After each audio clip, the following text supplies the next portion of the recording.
Opinions are like assholes. Everybody has one. I don't think I've ever seen anything quite like this before. You know, Wobbles, I'm kind of mad at you. And as a reasonable man, I'm willing to do whatever's necessary to find a peaceful solution to these problems. Well, welcome one and all to the Punching Up Movie Podcast, the podcast where two long-standing friends pick a movie that is either part of the canon, has an enormous cult reputation, or simply liked by an awful lot of people. One of us has an issue with it, or both of us have an issue with it, and we kick it about a bit. So this time, I think I don't think we've tackled as big a cultural icon. And this is like 26th or 27th episode. We've been working up to this. We've been training hard for this one, haven't we? Because we're going to take on Bruce Lee and the Way of the Dragon. So I've picked this film out deliberately. And before I sort of talk about why the Way of the Dragon is a sort of punching up subject, or a 1-inch punching up subject. Nice.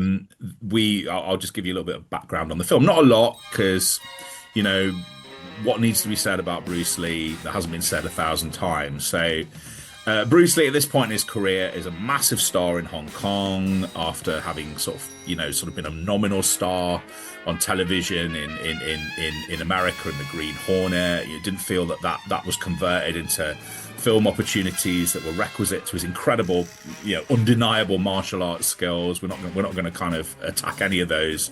And so he went back to Hong Kong and made two films on the trot that were enormous successes: Fists of Fury and The Big Boss. And so he parlayed that into enough commercial clout to direct and write his own film.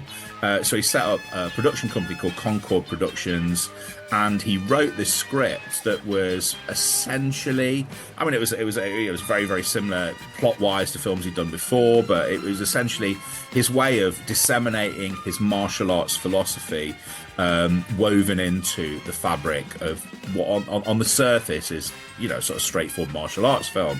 So, he gets $130,000, films in Rome, and I think it's all pretty plain sailing, not too much drama. I think there's a little bit of guerrilla filmmaking, where he films at the Colosseum without permission, films in Rome airport, and choreographs and shoots the fight sequences back in Hong Kong on sound stages. And probably most significantly, in terms of the iconography of the film, employs the 7-time world karate champion Chuck Norris to be his final opponent in the classic Colosseum fight to the death that sort of closes out Way of the Dragon. The film is a massive success, by the way. Let me have a look at some of the box office. On $130,000, I think, I'm not sure if that's US or Hong Kong dollars, it makes a worldwide gross of 130 million in 1972 to 74, which is 700 million today. Off the back of this, he makes Enter the Dragon, and then he dies. And so, the movie it's been released in Hong Kong, it's cleaned up, and then off the back of Enter the Dragon, it's released, and in some quarters in America it's called Return of the Dragon rather than Way of the Dragon, to cash in on the success of Enter the Dragon, even though the two films have got nothing to do with each other. And again, it just makes a ton of money. And the death of Bruce Lee obviously elevates him to cultural icon status. And this movie, amongst Bruce Lee, hard-line Bruce Lee fans, is often considered the best thing he ever did. I realise I've forgotten to say the plot of the movie. I don't know if you want to. Bruce Lee plays like Tang Long, who arrives in Rome at the behest of one of his relatives, his uncle, I think it is, maybe, and he helps his uncle, who owns a restaurant, to fight against the mafia, who are trying to take over the restaurant that, strangely enough, doesn't seem very busy at any time. So I don't know why they want the restaurant. They want the land. They want the land. They do say right. that. Okay. So they want the land. Okay, I see. And it culminates in, really truly masterful fight with at the Colosseum with Chuck Norris, and possibly, one of the greatest pieces of martial arts on film. Well, at least to date. In 1972, but even now it still holds up as an incredible piece of fight choreography that's just influenced loads of people along the way. Yeah, that's it, pretty much. Yeah. And launches Chuck Norris's career to boot, for better or Yeah, worse. it's his first film, wasn't it? It's his first film. I think Chuck Norris is brilliant in this, but we'll get into that later. Yeah. Also, it has other people that you would recognize from earlier Bruce Lee movies. He brings a lot of actors with him, and Bob Wall is one of the warm up opponents who he will fight more iconically in Enter the Dragon. So And that Bob Wall and Chuck Norris were both students of Bruce Lee. what was Yeah, Chuck Norris, apparently. was Chuck Yeah, Norris? apparently I didn't know at that. some Yeah. point. Yeah. Or they'd worked together, and he sort of taught him some stuff. But obviously, he was, as you say, how many 5, 6, 7 times world karate champion. So he was no slouch by any means. But yeah, No, but Bob Wall definitely was a student. Yeah, and which is something that he would do, which we'll talk about later with Dan Inosanto in Game of Death, probably his most devoted student. Why have I chosen this? Because you've already said that the fight scenes are extraordinary. I'm gonna. It's almost not the film's fault. It's the cult that's built up around this particular film itself. I absolutely understand, why Bruce Lee is I would say possibly the biggest star we've ever talked about, especially if you look at the ratio between his output to his influence. He's one of these figures like Muhammad Ali, who transcends his day job, and so he's become a cultural icon. In the researching of this, it's the first time I've done this. I was listening to Radio 4 and Radio 3 and BBC, kind of world service, little snippets and documentaries, largely sort of centered around the anniversary of his death or the 50th anniversary of the re-release of Way of the Dragon. And Bruce Lee he goes beyond cinema. He's possibly one of the most important cultural icons around which a lot of sort of Asian identity. So what issue have I got with this? It's this film in particular because I remember seeing this. I've always been. I don't know. Well, should we just talk? Should we warm up to this? Because Let's do it. Yeah. What's your relationship with Bruce Lee? I mean, when did you first? Were you always aware of him? Because I seemed like I was always aware that he existed and that he was a big thing, even as a child. Which would have been kind of very, very, kind of. I've only it's only occurred to me that very close to his actual death. I don't remember his death being announced. I think I was 3 or 4 at the time, but yeah, same. Yeah, school. I 7, 8, 9, 10, maybe around that time. I started to watch films and started to become more aware of like martial arts films. Bruce Lee being such a, as you say, cultural icon. You would have probably seen him on TV or like clips, or they would have been talked about. But yeah, always loved Bruce Lee, like going into my early teens and then watching his films in my early teens. I loved him. He's, such a presence on screen, and you'd never really seen anything like it. As far as the specifics of like Fist of Fury, Way of the Dragon, the Big Boss, Fist of Fury, Way of the Dragon, it was really about the fights for me. They were never, none of those 3 films were amazing films. It felt like you were watching them in order to, it's kind of, sorry to be crude, but it's kind of like pornography. You're waiting for the action to start. You're not really, in those 3 films, you're not so caught up within the narrative. You just want to see Bruce do his thing. And so, especially in those 3, it changes in Enter the Dragon. Enter the Dragon becomes a bit more, which we'll talk about, a much more well-rounded, kind of more westernized film that has more technology, what am I trying to say? Cinematic technique and grammar and Yeah, like just exactly. basics of like formally good Yeah, filmmaking. yeah. Yeah, and it's interesting what you were saying, because obviously he was trying to work in America, but nobody was really giving him the breaks that he wanted, and especially not giving him any kind of leading man opportunities. Kung Fu Warrior, that became a TV series now.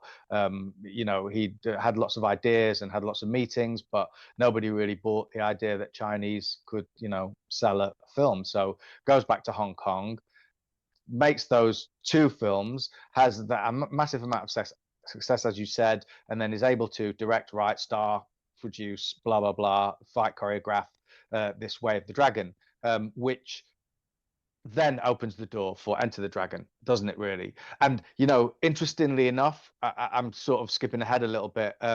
Bruce didn't feel that Way of the Dragon was exactly what he wanted. Like, he didn't feel that it was the calling card that he wanted to have. He thought it was better than most Hong Kong films, but not good enough to be on the Western stage. So when Raymond Chow sold the rights to Way of the Dragon to America, Bruce Lee was upset. He was angry because he didn't want the Western audiences to see Way of the Dragon, because he didn't feel that it was up to scratch. He felt that like his first attempt wasn't sufficient enough. So that's kind of interesting, isn't it? Because then when then he starts working on Game of Death, and we can talk about that in a minute. Like, the Game of Death seems to embody much more of his philosophy. Even though there's philosophy in Way of the Dragon, technically it's not the best film. Like, that first 8 to 10 minutes where he's sort of having food, they were saying that is really for Hong Kong audiences who felt often out of place outside of China, where nobody would understand them. So it was something that they could relate to. Whereas, for Western audiences, I don't think it really translates that much. And then, winding the story up, I feel the Way of the Dragon gets better as it goes along. It's like a film that sort of starts a bit shit, and then and then just kind of progressively gets better. I don't know that the fights are as spectacular as, apart from the Colosseum one, the other fights, the Fist of Fury nunchaku scene in the alleyway is a much better fight than the other fights that we see with Bob Wall and the other guy. Anyway, that's just over to you. Well, you kind of making a lot of my case before me. I'm just going to try and make it a little bit more stringently and just be a bit Yes, more, please. a bit more, not stringently than you, but just a bit more aggressively. Yeah, do it. Yeah, I mean, I think with me, with Bruce Lee, I think you're just aware of him. You're aware of all the posters. I was aware at the cinema there was before VHS, there was constantly Bruce Lee double bills. Way after his death, it was a staple. You'd always have Bruce Lee double bills on.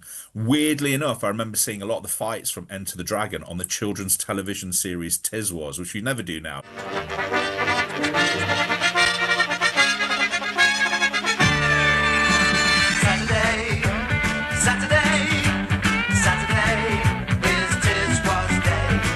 You never stick an X certificate.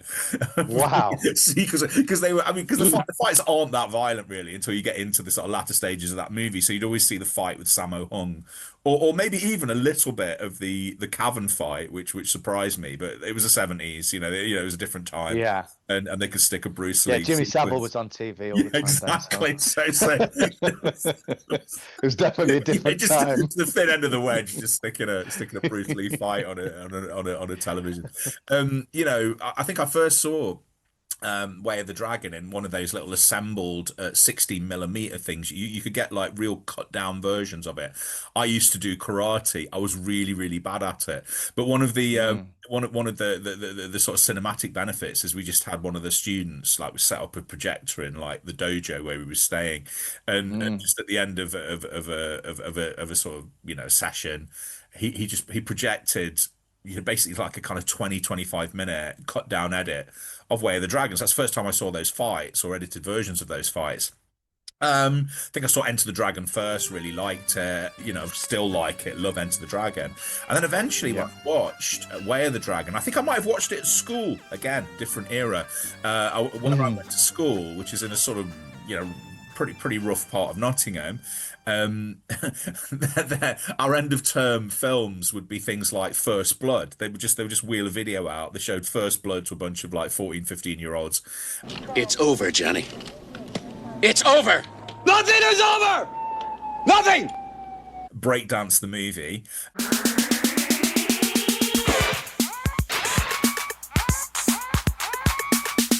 The best one was we were shown Sudden Impact, the fourth Harry film, Go ahead. Make my day.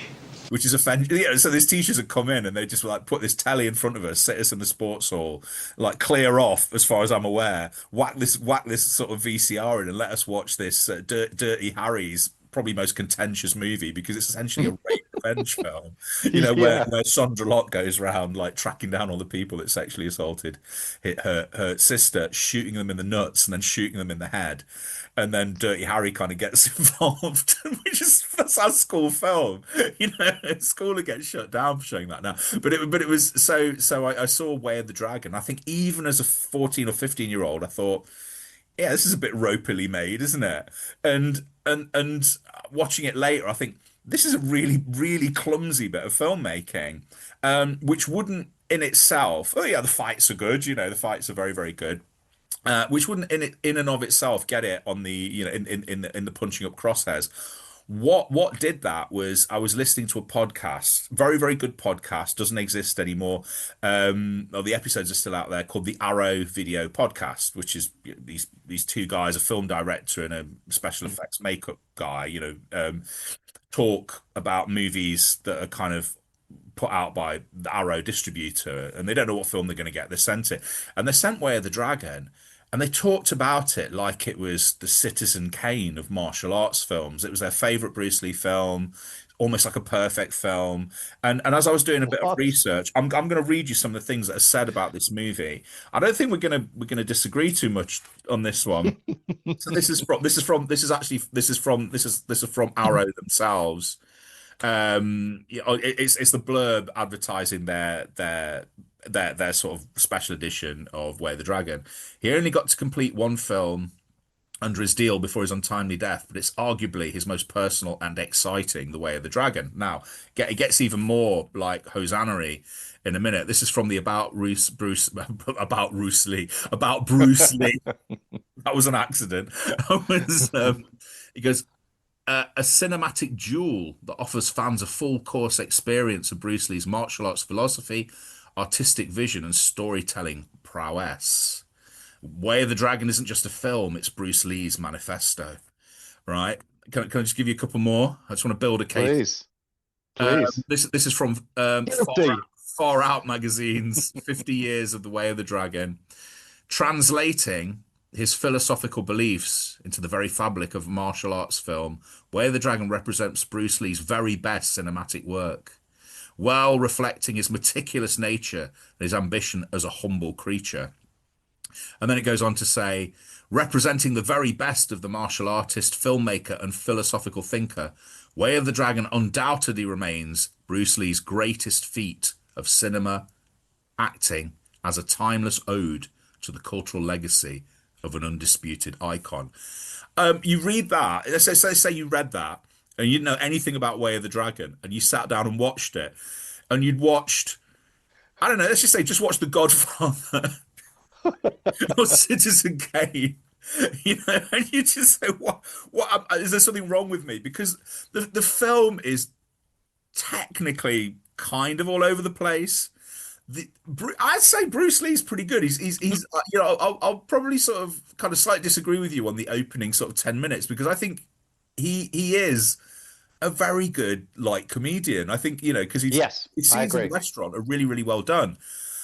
He directs himself incredibly well. I think he's very good. I mean, watching all of these Bruce Lee movies, I had a better respect for him just as an actor. And I think had he sort of grown older, I think he would have become like a kind of very, very good actor. I mean, he's always and the Oscar goes to possibly. It's not out. In the way that you look at Schwarzenegger over the decades and how he's just through repetition, hard work, constantly doing it. And you watch something like Fubar now compared to, I don't know, Commando. And he's he can be very subtle when he wants to be. He's very good, very skillful. He's become a better actor. I think there's no doubt that Bruce Lee wouldn't have done that. But it's everything else around him. All of the supporting characters are like broad and cartoonish. You've got the gay henchman, like this sort of Chinese John Inman sort of. Remember, we'll be back for your answer. Let's go.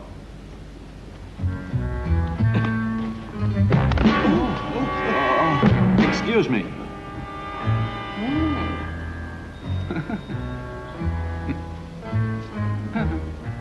Watch where you're going. Oh, sure.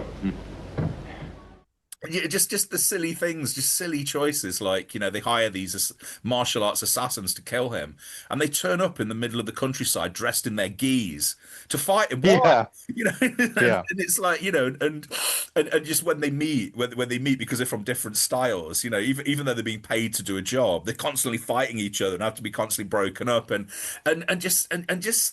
Yeah, some of the even in the big fight at the end, which I think he's a different director when he's choreographing a fight, and he's the master, isn't he, of the keep it wide, let people know what you're doing. Yeah, love it. He knows how to edit a fight. But even in the final fight, you have that thing that just takes you out of the fight, where you have the crash zooms in on him and Chuck Norris's face, like this little cat, and the cat has it's a very well choreographed cat. You have the cat sort of kind of stretching, and they cut back to Bruce Lee stretching, and he's cat-like. Chuck Norris is very formal, and then you have this bit where they're kind of doing these crash zooms between, Chuck Norris and Bruce Lee, and then they go straight in on the cat's face, and it's funny. And it's all of that stuff, and it's just, I think, other than when he's fighting and when he's just being Bruce Lee, it's broad comedy that wouldn't look out of place in a Confessions of a Taxi Driver or Plumber's Mate.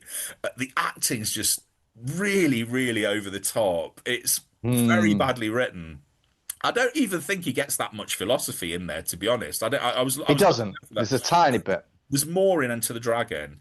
There's a lot more in Game of Death, which was his point. Yeah. I would say there's more probably in like The Big Boss, and so I sort of slightly call bullshit on that, that's probably his intention, but I don't think that's what you see on screen.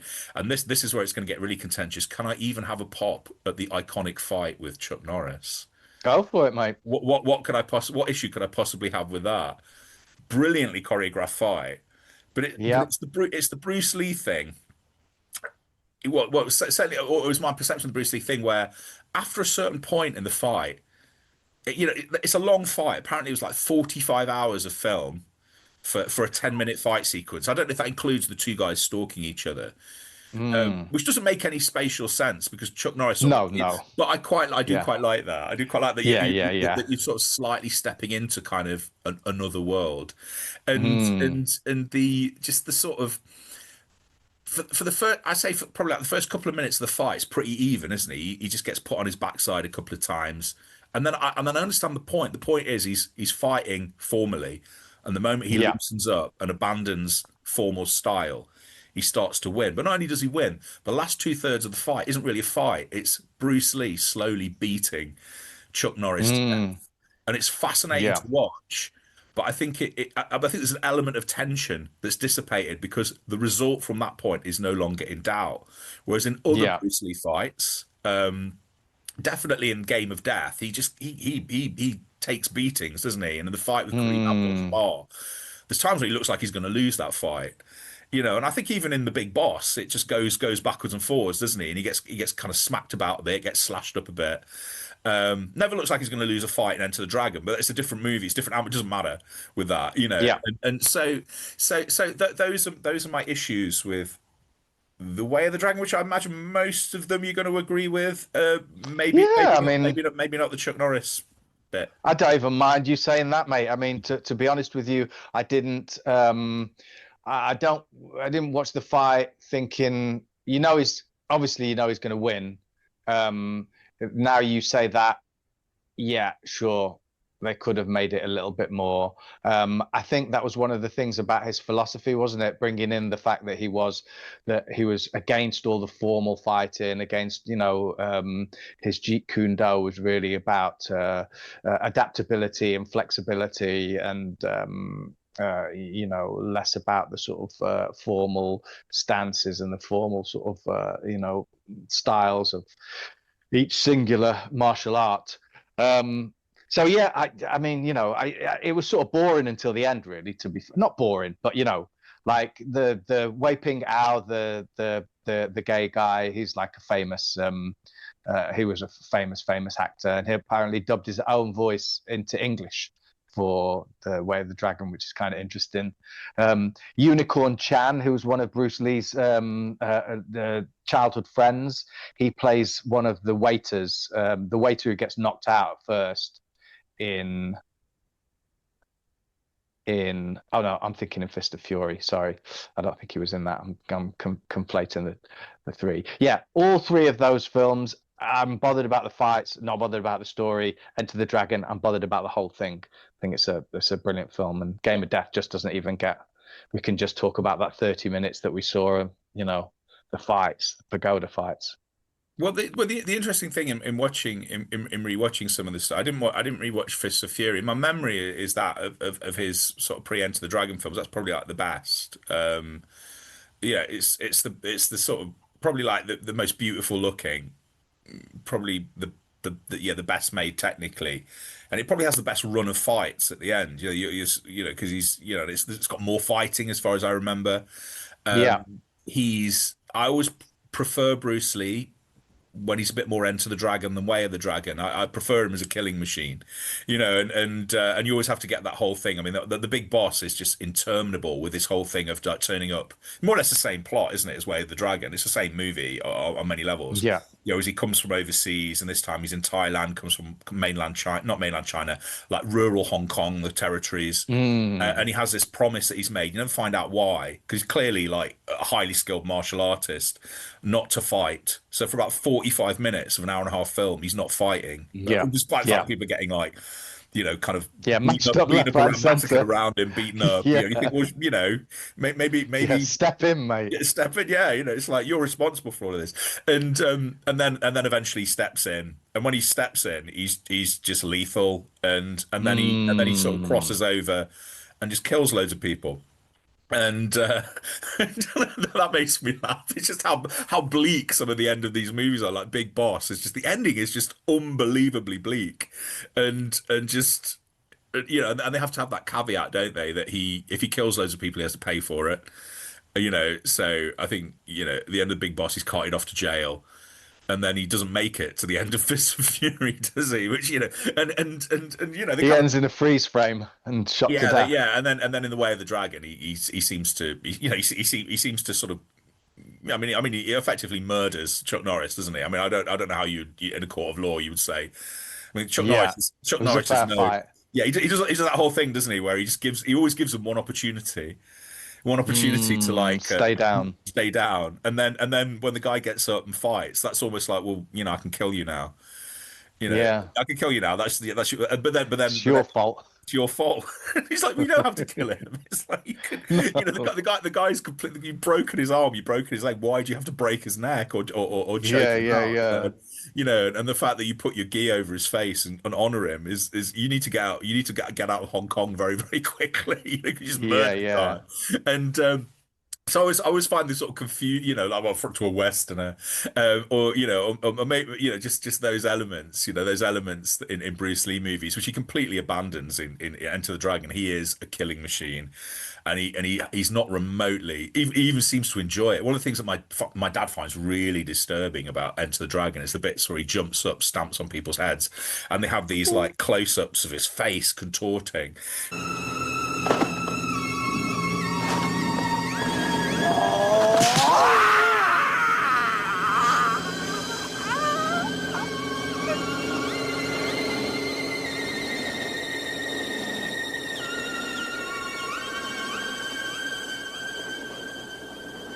which is like Yeah. really clearly enjoying what he's doing. And everyone in Enter the Dragon deserves to be killed, and and he just does it with gusto. So I think what I take issue with often is the way Bruce Lee in the things that I've read is deified almost to demigod status. He's like a saint. And everything he does is slightly touched with heaven. And any kind of cursory reading into Bruce Lee is that he was a flawed individual. He was a human. He was subject to getting very offended very easily.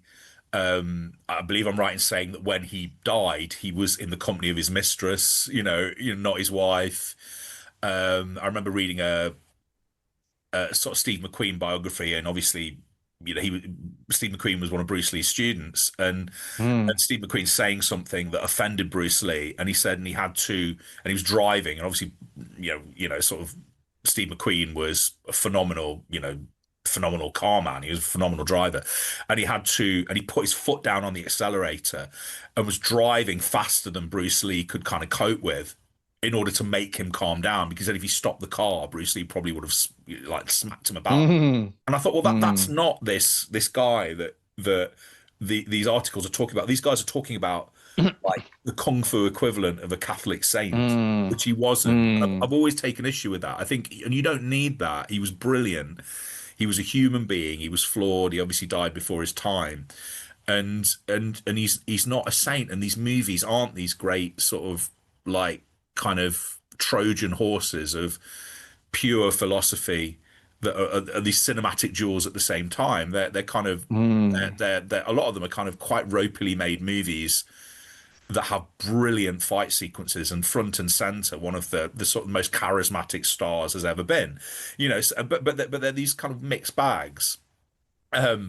So, which is why I was one of the people that loved the sequence in Once Upon a Time in Hollywood, where Bruce Lee gets put on his backside by Brad Pitt after being like phenomenally arrogant, which I understood he could be, and I love Quentin Tarantino-esque refusal to not only not apologize but attack Linda Lee as well.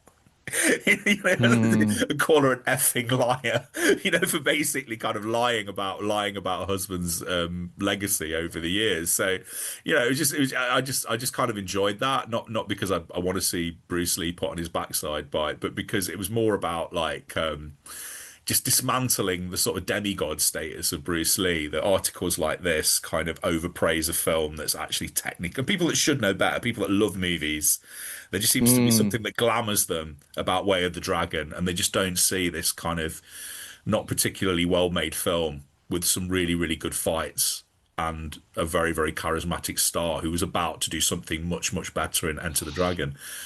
Yeah, and potentially Game of Death as well could have been something really quite special, had he managed to finish it.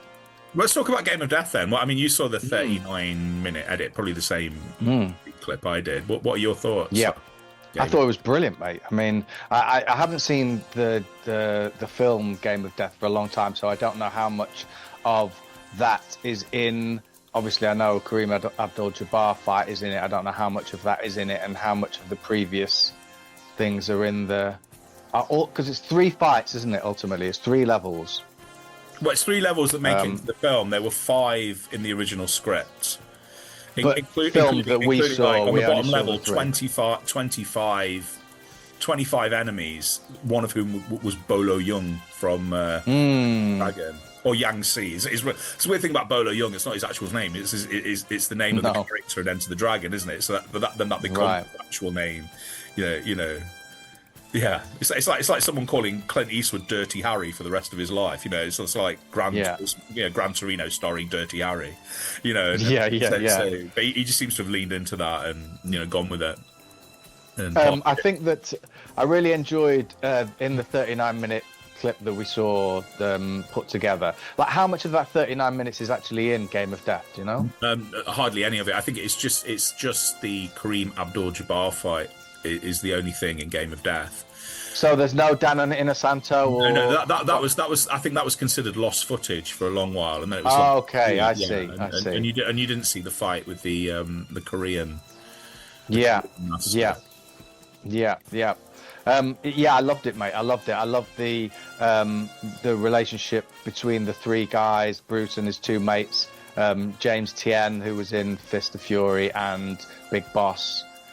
That whole relationship was great.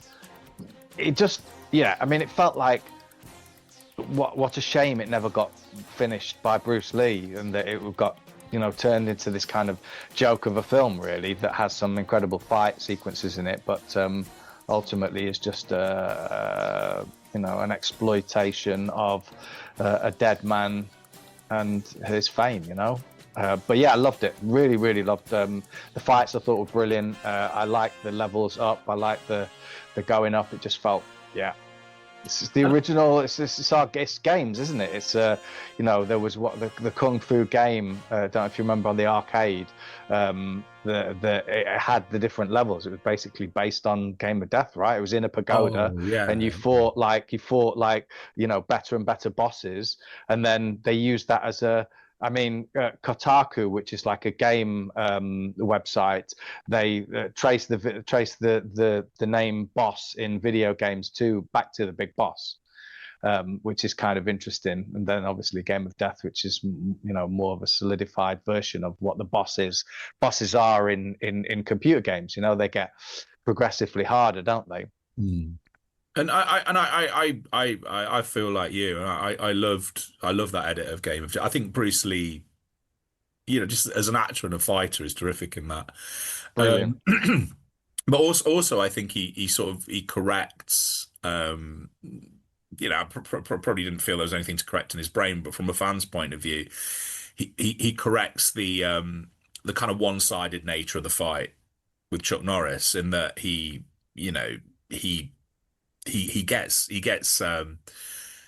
really takes a beating from Kareem Abdul-Jabbar, and you get a sense of progressive exhaustion, because you never really get the sense in Enter the Dragon that he's ever tired. He never hardly breaks a sweat. Sort of killing all of these people. Sort of where he kills O'Hara, and that amazing fight sequence, which I love in the cavern. Still probably my favorite Bruce Lee fight sequence. Yeah, it's brilliant. Yeah, it's just easy. It's easy. He kills all these people with ease, but I don't mind that. I don't mind him dispatching like about 30. But with this, I like the fact that you get the sense of this is he's a warrior, but also he's subject to physical damage relative to the laws of the movie, and he's absolutely exhausted at the end of the Kareem Abdul-Jabbar fight, and it's just that might be my favorite one-on-one fight he has in any movie, and it's down to Lee, because obviously Kareem Abdul-Jabbar looks incredible. He's the strangest looking opponent that he fights, and we see that size difference. Tiny Bruce Lee is 7 foot tall, but you'd have to say that all the guys he fights, Kareem Abdul-Jabbar has to be the most technically limited, because he's a basketball player who's also his student, so he's not going to be as good as anybody else he fights, really. But it works. And it works more like as a street fight as much as a martial arts fight, but they still have that thing, don't they, where he just and the bit I like in that edit is where he says please to Danny DeSanto, please step aside so I can go up the stairs, and it's like I don't want to kill, but he still kills him. He doesn't need to kill him, does he? It's like he defeats him, and then like breaks his neck with his own nunchucks or garrots him. I think that extra level of brutality that's justified because he refused to stand. But and I think more of his philosophy comes out in that. It seems more integrated, and it seems to fit within the world of the fight, because it is this kind of weird sort of spiritual environment that he's fighting in, where you can see that each pagoda represents something that he has to overcome. And the two guys with him kind of fail to see the lesson because they're arrogant, they cut corners, and they end up getting either, I think it's unclear whether one of them's killed or not, one of them's certainly beaten, or might be killed. And I thought it really, really worked. I love the line. There's a great line in it where he just goes, I love the bit where he just says to the first opponent, do you mind if I move my man out of the way? Give us more Yeah, yeah, space. yeah. He goes, give us more To space to groove. groove. But he just does that whole Yeah. thing where he elongates the vowel. He goes, Yeah. and he gets away with that. It just doesn't sound ridiculous when he says, give us more space to groove. I hope you don't mind if we move our man so that the two of us will have more room to groove. Yeah. No, I love that. I love the Going back to Way of the Dragon, the crash zooms, very sort of good, the bad, and the ugly. Especially also the music, very like he was trying to make a spaghetti Eastern. He wanted to, bring that whole sort of vibe into it. If you think it's what the early 70s, just those kind of even groove, like just the whole vibe of it, the vibe of that time, bringing that into those into his films. I think it's basically what Tarantino did so many years later. Took all those elements and sort of tried to bring the cool into something. Watching these films again just made me kind of sad that we didn't get to see more of it, and I think that we missed out because of that. I think there would have been some incredible films that he would have made had he survived. and potentially a lot of rubbish as well. Surely, yeah, sure, of course. Which probably would have maybe diluted. It's that whole thing of like, was it? I mean, obviously not for him, So we're parking the fact that he's a man who didn't want to die when he was 32. But would he have been such an icon had he not died? If he'd have gone on, say, like any other martial arts star, here's a thought: appearing like Chuck Norris did in Expendables 4. Let's say he had some hits, he'd had some misses, he'd made a lot of rubbish movies. I suppose Jackie Chan. You see the rise and fall of Jackie Chan's career. He's iconic. He's like sort of second in the pantheon of great film martial artists. He has to be second, doesn't he, to Bruce Lee? But he doesn't have that. He doesn't have that sort of next level, burning through the culture sort of iconography status, and he probably never would have had, because he doesn't have Bruce Lee's like magnetism. He doesn't have his sex appeal. Jackie Chan's not. I mean, that was the big surprise, wasn't it? There was this kind of perception that Asian stars couldn't be sexy, and he was. And the thing I forgot to mention was like a year ago I saw Enter the Dragon in the cinema. And it's one of those weird things where you go in the cinema to see a film that has no surprises for you because you've seen it so many times. You can quote the dialogue, but what was clearly evident was how absolutely blazing Bruce Lee was. Whether he's doing nothing, walking across a room, especially when he's fighting on the cinema screen. And I can't think of any other martial arts star that has that quality. However brilliant, however much I love them or will turn out to see their work. But if he had a long career, it's inevitably, and he did seem to sort of have quite a prolific output. In that short period of time, he makes like 5 films, doesn't he? Like 4 complete ones. Near enough. Yeah. And the way he's making them, he's like shooting Game of Death. He shot the fights for Game of Death before he made Enter the Dragon. Before he did Enter the Dragon, yeah. And so this is his work ethic. So had he come to the West, he would have banged films out, I think, and he would have made some duds. I think he probably would have diluted his iconography a little bit, and then you could potentially have seen him like winding up. Icons rise, icons fall. You've got Mel Gibson in one of the Expendable movies. You've got Chuck Norris in one of the. Could you see him like being chucked to bone by Sylvester Stallone at that point in his career and turn up as a 70-year-old man in Expendables 5 or something like that?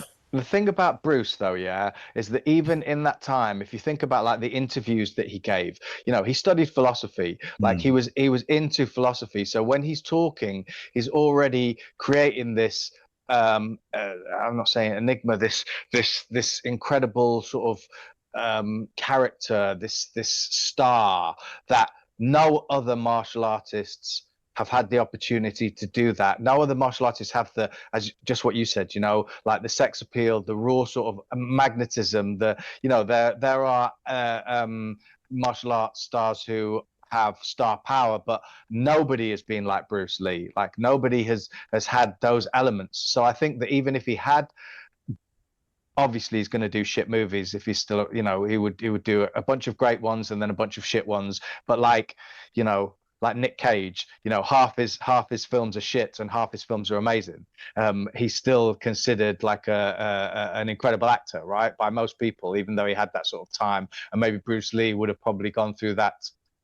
Who knows? Like Bruce Lee would have been, you know, would have been Rush Hour, maybe, you know, it would have been that sort of. I think he would have. What I'm trying to say is that Bruce Lee, in that small sort of space of time, did more than anybody since to cement a legacy, to create a persona, to create an energy that we have not seen since.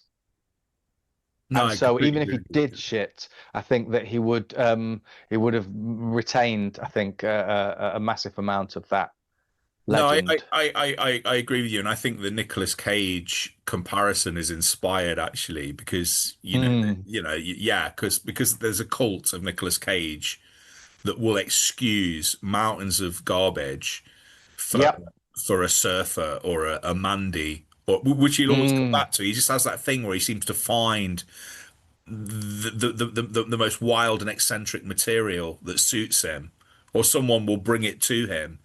And then it doesn't matter about all of the rest. And when he dies, his legacy is going to be unique because he's unique as well, isn't he? There's no one who acts like him. There's no one with that. It's a unique. So I think that's a brilliant sort of almost like kind of lateral comparison. So yeah, no, I'm a little bit more reassured that had he lived, he would have. Yeah, I think so. Yeah. A couple of things. So as a kid, I thought he'd only made 5 films. Well, obviously, you know, Game of Thrones he didn't really make, but like Game of Thrones, fuck's sake, you've just put it into Could my he have head been now. in Game of Thrones? That's an interesting thing. Yeah, he could have some totally. kind of like, was it Dothraki warlord? He would have been great. Yeah, you know, sort of like Jason Momoa sort of bows down to him. You know, you just bring him on. Totally. Yeah. He could have been Tulsa Doom, mate. Could have been, yeah. Or Mackie. Oh, Tulsa, he would have been better as Tulsa Doom. I think Tulsa Doom for sure. He's called like evil Bruce Lee in his philosophy as well. Yeah. But what I didn't know that I only found out through doing this podcast or this research is that he made his debut at 3 months old, mate, in a film playing a kid. So that guy Bruce Lee he was doing films all the way from like 1940, roughly, was born around then, all the way to 1960 before he went to America. He was making like Chinese movies. He made 27 films before he made Way of the Dragon. And his parents were actors as well. Exactly. It's all part of that sort of tradition, the theatrics, and you know, he was in that world. And I don't think I knew any of that information beforehand. Obviously, he goes over to America because he was starting to get into trouble, apparently. I mean, again, this is, you know, what's true, what's not, I don't know, but seemed to be getting into street fights, get sent over to America to, you know, calm himself down, and then wants to get into acting that way. You see that old audition tape that he has in his suit where I don't know if you've seen it. No. Have you seen it? Now, Bruce, just look right into the camera lens right here and tell us your name, your age, and where you were born. My last name is Lee, Bruce Lee. I was born in San Francisco in 1940. I'm 24 right now. And you worked in motion pictures in Hong Kong? Yes, since I was around 6 years old. And when did you leave Hong Kong? 1959, when I was 18. No. It was in The Warrior's Way is the documentary that footage Game of Death came from, and I watched that documentary. I've seen a bunch of documentaries about him, but yeah, I'm sure you would have seen that before. And you know, his appearances in Longstreet, I don't really know Longstreet. I don't think we got Longstreet when we were growing up in England. He was also in Marlowe, wasn't he, with James Jim Garner. Rockford. Sorry, Jim Rockford. Where he plays a villain as well. He plays a guy sent to kill, and he's so good, mate. Yeah, and he does his thing. He's good, like really good in it. Yeah, and when he does his thing of kicking out the light bulb, doesn't he? That's that's it. Which he does in what is it? Is it Fist of Fury? Oh, is it? No. It would be the Big Boss because I didn't watch. Big Boss. Yeah. He does that as a little homage to that, or a little callback to that, right? He was so great in those things. Really good in the Long Street clips that I saw. Like really good. Like just again charismatic, magnetic. Like how somebody's looking at him and just going, regardless of whether he's Chinese or not, how they're not going. Let's just fucking put some money together and let's just do it. I don't care. Here, I'll put the money up because. How can you not? I just don't understand how you can't see that comes along so rarely. He is a once in a generation talent. Yes, Jackie Chan and lots of these other actors, and there's no John Wick if there's no Bruce Lee back in the day. There's the through line for it all is amazing. And I watched a film called, well, I watched basically half of it before I got bored. It was only like an hour and 16 minutes, but The Kid, where he's maybe 10 years old and he plays this sort of orphan kid who's a little bit of a supporting actor. And again, comedy, like he's pretending to be a school teacher at one point, he's putting on this character, and really, really interesting. No fighting, no kung fu, no martial arts. I don't know if he'd started any of that, but it's just pure drama. I had no idea that he had that sort of career beforehand. As a young, I mean, we didn't have the internet before then, did we really? So, but yeah, incredible, mate. Incredible. The guy was, But it's interesting you mentioned like John Wick, because I think maybe not in his early days, but now that he's in his, right from his 50s into his 60s, I think a lot of the stuff you see Donnie Yen do now is stuff I could imagine Bruce Lee doing as an actor and a martial artist. And I sort of I sent you yes, which I didn't read. I had it and I forgot. No, that's fine. I've written the quote down. It's a bit of an odd quote because it's from Bay Logan, who I interviewed. I didn't, and he was like the head of Miramax Asia, and I have to say, just very generous with me in sort of responding to questions, but has subsequently is under a bit of a hashtag Me Too sort of cloud now.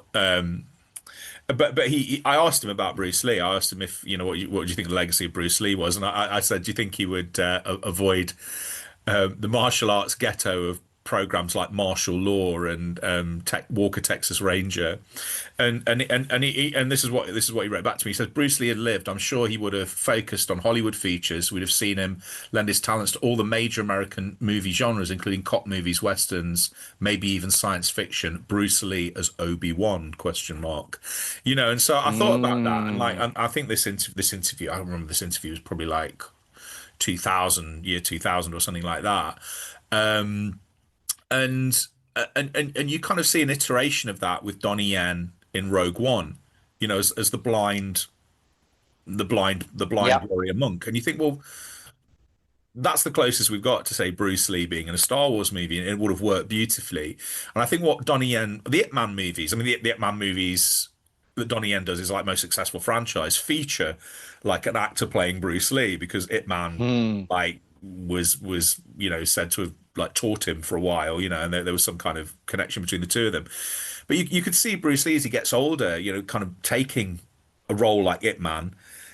But also, I think the most Bruce Lee-esque thing that I've seen Donnie Yen do is what he does in John Wick 4, with his sort of blind, sort of blind warrior, and I think, well, yeah, you could swap Bruce Lee in there, and he would be as subtle, as fluid as Donnie Yen is. And so I think in a way that legacy's carried on now in sort of late middle age Donnie Yen, rather than like street fighty or wushu Donnie Yen, Interestingly enough, Bruce was a big fan of the Zatoichi series. Oh, was he? Oh, yeah. So there's a nice little link to like sort of blind fighters or blind martial artists or swordsmen, and I can see that happening for sure. Still though, it's incredible, isn't it, mate? I mean, like, many documentaries being made about the guy still to this day. You keep seeing them every few years, a new one comes out, maybe saying the same stuff, but like, he's still relevant. What is it, 50 years after his death, really, still sort of has a massive influence. Talking of films that I watched in and around. Like I was thinking, oh, I want to watch The Last Dragon again. I've not seen The Last Dragon for a long time. Have you seen it? No. Okay, so Last Dragon, 1985. A young black man who is is a martial artist and loves Bruce Lee. Gets involved in fighting this big bad, and then this record industry producer. It's a shit 80s film, but he's clearly, I mean, there's loads of Bruce Lee clips in it. He's like a lover of Bruce Lee. He's talking about the glow and finding this, the art of fighting without fighting and everything. But I hadn't seen it since the 80s. But again, that was one of those films. Like I love Bruce Lee. I loved all the martial arts films. I loved all the Hong Kong stuff, the Wu-Tang, the Shaolin stuff, But The Last Dragon was a film that I haven't seen for 40 plus years. And it wasn't great, but it was still fun to watch. And I thought it was like the opportunity to watch it was now when we have these films in Punching Up. It gives me the opportunity to kind of go back and have a look at. But Kung Fu Hustle was another one that I thought. Have you seen Kung Fu Hustle? Oh, yeah. Okay.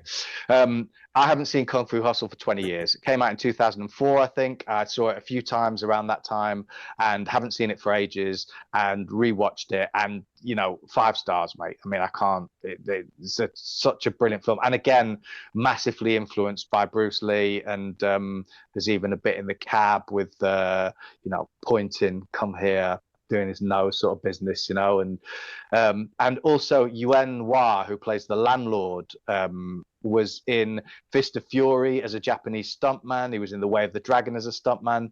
I think he was Bruce Lee's double in Enter the Dragon.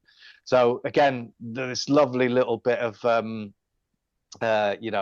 through line from Bruce all the way it's through. It's like pulling on a thread, isn't it, with Bruce Lee? You can go in a million different directions. I mean, we haven't talked about like all the Bruce exploitation movies. I was going to go into that. Yeah, I remember. I've just remembered now seeing this comedy, They Call Me Bruce, like back in the 80s, which was pretty awful. But it's all over the place, isn't it?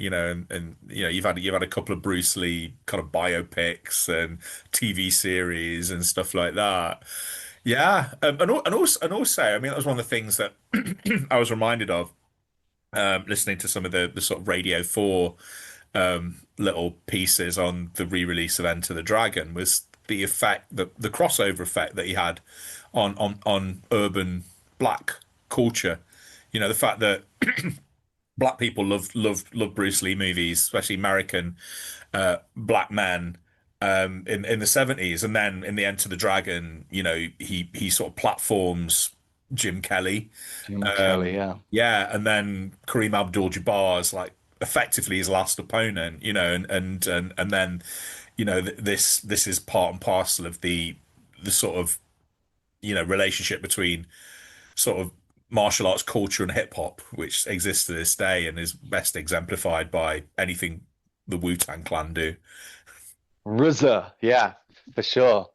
Again, like the idea of like being in New York, having those cinemas that showed, old Chinese, Hong Kong martial arts films, as well as all the, the Bruce Lee stuff. But I also found it quite interesting that Bruce Lee was trying to create a more realistic way of fighting, as opposed to all the wire work and the wire fu. Like he wasn't really. There was a bit where he kicks somebody through a wall, and was really upset that the director wanted a man-shaped hole in the wall like a cartoon. He wasn't interested in any of that. Wanted to have that sort of much more realistic fighting, and again, probably changed the course of a lot of films around that time and up to date because of that.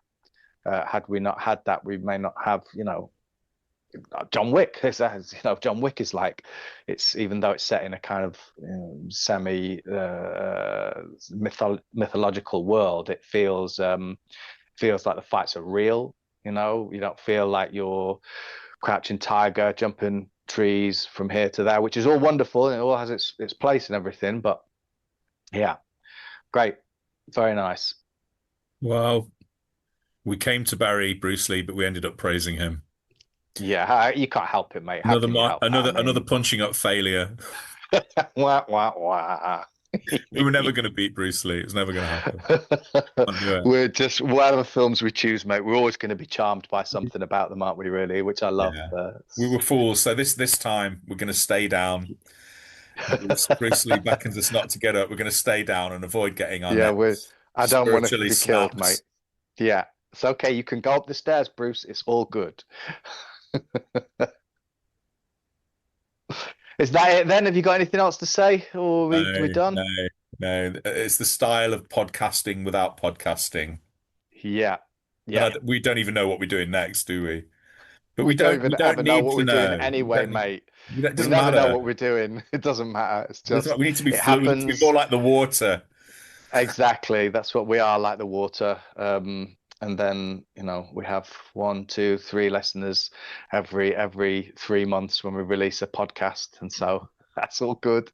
It's more for us, really, to be fair, mate. It gives us a chance to have a chat about films and have that privilege, and which I enjoy very much.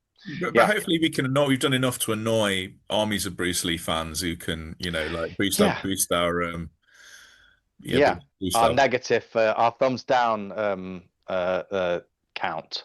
Yeah. Well, we haven't even had any thumbs up or thumbs down. So sometimes you just feel like it's just tumbleweed out there. It's just like getting lost in the. But that's all good, mate. I'm happy. But you're concentrating. You're concentrating on the teacup. We just assume the shape.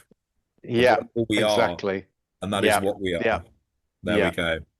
I like it. And on that note, until next time. Till next time. Yes, nice one. The mission has been completed. Truly.